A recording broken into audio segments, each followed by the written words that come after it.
What's good? Today is July 14th. It is approximately 3:50 p.m. I've had a pretty good day today, to be honest. I don't think I've really had a day like this before.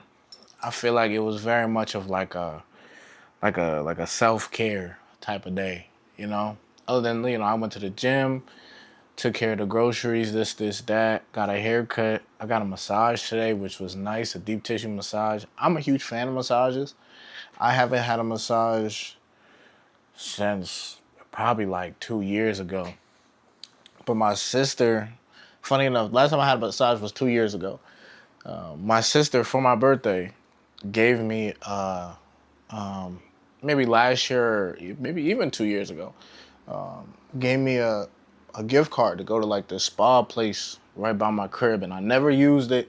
And it's going to expire this Saturday. So I was like, yo, I gotta use it because it's like $100 plus, and I was like, I would hate for her to like spend money on a gift card that I never use. So finally used it today. Got a deep tissue massage, and it was good. It was good. Shout out Catalina, Shorty did her thing. She got me right. So I feel good. I feel relatively relaxed. I do have a light headache, but other than that, I feel pretty relaxed. I deal with a lot of muscle tightness and stuff like that. So days like this is nice, and it's funny because I was getting a massage and I'm thinking like, dang, can this be a part of my, like, how can I fit this into my monthly budget? Like, it'd be cool to get a massage each month or every couple months, but we'll see if that actually happens. But nonetheless, today was a great day, but we're gonna hop right into it. Today's topic is don't run from conflict. And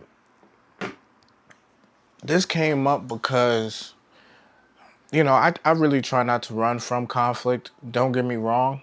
I am not a confrontational person. If I could de-escalate the situation, I will. If I could take a route that has nothing to do with conflict, I will. But there are times when you do got to stand on business, where you do have to confront conflict. And actually, you know, recently I've been noticing I have been running from conflict a little bit. And I notice it mainly at my workplace because we do deal with a decent amount of disgruntled patients. And I have noticed recently we've been on a rise, and I feel like it comes in waves, like it comes in spikes. Like we'll go decent amount where everybody's happy, and then we have like this spike where somebody's pissed at something. Patients pissed because they can't get their exam done because we had to turn them away due to safety reasons because somebody did something this. Patient ain't like what one of the techs say, this, that, and the third. But I've noticed recently, like every time I've come in contact with a disgruntled patient, I've kind of just like pushed it off to someone else. Now, obviously, when it's face to face, you can't push it off. Like you gotta. But sometimes they'll call over the phone. Like they'll call our department. A patient from outside will call our department, complaining about this, that, and the third. And I have on multiple occasions been like, yeah, I'm gonna transfer you to somebody who can help you and just give it to somebody else. That's kind of foul. I'm not gonna sit here and act like that's a good trait. I think that is foul because I am kind of pushing it off on my coworkers. There's a difference between maybe me not knowing how to solve the problem and just me not wanting to deal with the problem. And there have been some times where I didn't know how to solve the problem, so that's why I did have to delegate. But I will be lying to you if I didn't say that there are many times that I could have fixed the problem, or maybe they just wanted someone to listen to and vent, and I was just like, I ain't got the time for this. Like I ain't trying to deal with this. But I've been noticing more and more. I feel like I've been faced with conflict, and I was kind of having a conversation with the Lord, and I'm like, you know what? Maybe this is you trying to test me. Maybe this is you trying to prepare me for something. Maybe it's you trying to prepare me for something I've asked for, you know? Um, and the one thing about conflict, it does help you grow. It does help you learn how to deal with people, to be more specific, angry people. And it does help you to stay calm in high stress situations. I mean, I can't yell back at my patients, you know? I can't flip out on them. I've had patients curse at me. I can't curse back. You know what I'm saying? I've had patients giving me crazy attitude. I can't give that same attitude back. So it forces me to learn how to deal with people who are angry and who are upset, and teaches me how to stay calm in those situations. And I'm starting to realize, hey, you can't keep running from conflict. Like, yeah, I understand you don't want to deal with it. That's fair. I don't think anyone wants to deal with conflict, especially on a daily basis. But this is going to help you grow. And you don't know if this is the Lord testing you. You don't know if this is the Lord trying to prepare you for some of the things that you did ask for Him.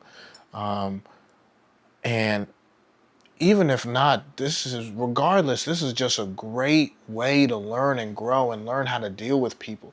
Being able to stay calm in high pressure situations is a skill that everybody loves and everybody likes. And I've talked about this before in one of the very first videos I've made. I remember kind of going over this. People like those type of people. They like people who can stand in the fire and not be fazed by it. To be able to get yelled at and not be fazed by it, and still show that person, love and respect, and still be able to carry yourself in a certain way. It teaches you how to control your emotions and to keep it P at all times, cool, calm, and collective at all times. So don't run from conflict, because crazy enough, the conflict you're running from, one, you might still have to face one day. Regardless, you still might have to face it one day. But two, you're missing opportunities for growth. You're missing opportunities to learn how to stay calm and to deal with this firsthand. And yeah, it might suck, but that's the whole part of growing. And that's the whole part of learning. Because just because it sucks this first time doesn't mean the next time is going to suck as bad, So you got to deal with it. I have to break a lot of bad news to patients all the time because they might have an implant or they might have something, and we can't scan them due to their safety. And sometimes I think homie's going to yell at me, and then I go talk to him and homie's like, yeah, no problem, no big deal. And don't get me wrong, there are people who have yelled at me, telling me about their diagnosis and how important this is. And don't get me wrong, it do make me feel bad, but I'm like, yo, this is for your safety. And they'll yell at me and they'll storm off, and I'm just like, damn, but at least I know in my head, hey, I still kept them safe. They could have got in there and got hurt, and crazy enough, if they got in there and got hurt, they would have blamed me. They would have said, like, you should have stopped me. You should have did this. But nah, because I didn't stand on my morals, it does not even have anything to do with morals. If I didn't stand on protocol, they would have got hurt, So don't run from any type of conflict. Face conflict head on. This is another story that I talked about in terms of Jordan Peterson. And I'm not sure if I talked about it on here or if I talked about it on the podcast, but it was pretty much a short story about a kid. He saw a dragon in his room, and he went and said, yo, Mom, there's a dragon in my room. And she's like, dragons don't exist. And at this time, the dragon was as small as a kitten. Dragons don't exist. Kid went back in his room, kept doing his thing. Over time, the dragon kept growing and growing. And every time it grew, the kid went and said, Mom, dragon in the room. It's dragon in the crib. Mom was like, nah, dragons don't exist. Dragons don't exist. You're being delusional, this, that. The dragon got so big that it filled up the whole house. It was big enough to where it picked up the house and ran off with it. And then the father came home from work. The house was gone. It was just an empty plot of land. He's like, yo, where's my crib? Found out that the crib was, the dragon was pretty much taking the crib and running down the highway. And the father pretty much had to chase the house down, chase the dragon down. I guess you could say defeat the dragon. And then at the end, the house got returned and the dragon was down to the kitten.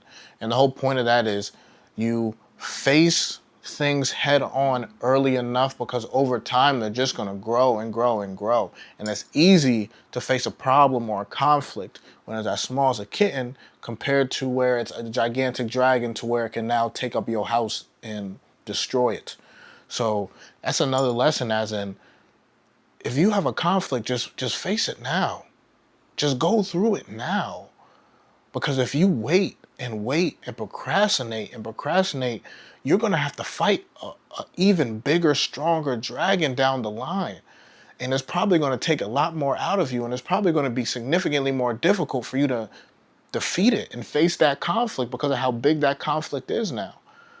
Compared to if you just faced that conflict when it was as small as a kitten, when it wasn't that big of a problem yet, you would have nipped it in the bud and then you would have never had to deal with it. And in the terms of the story, let's say if the mom listened to the kid and kicked the dragon out while I was a kitten, it never would have, destroyed the house. It never would have ended up picking up the house and running down the street with it. So I know this is a fictional analogy, but you could kind of understand where I'm getting at, and you can kind of read between the lines of what I'm saying. It's very important to face conflict head on. You're going to grow from it and you're going to learn. And if you wait too long, especially if it's something that's reoccurring in your life, it's just going to get bigger and bigger and bigger. And then when you do have to face it, it's going to be even harder for you to face it. And it might even cause you damage while facing that conflict compared to if you did it early on. You would have probably been straight. You would have had no damage or minimal damage. So that's really it for today. I'm in the middle of doing some laundry, so I'm really just trying to finish up some housework and stuff because I got work tomorrow at 6 in the morning. So that's really it. But thank y'all for listening. I appreciate you guys taking the time out your day to hear me talk and to hear me rant. Brody, I love you. Keep your head up and keep on pushing. And listen, man, especially now because you're noticing more in your life, face conflict head on. Don't run from conflict. It is not worth it. You facing conflict head on is going to help you grow. It's going to help you be a better man. It's going to help you be a stronger man.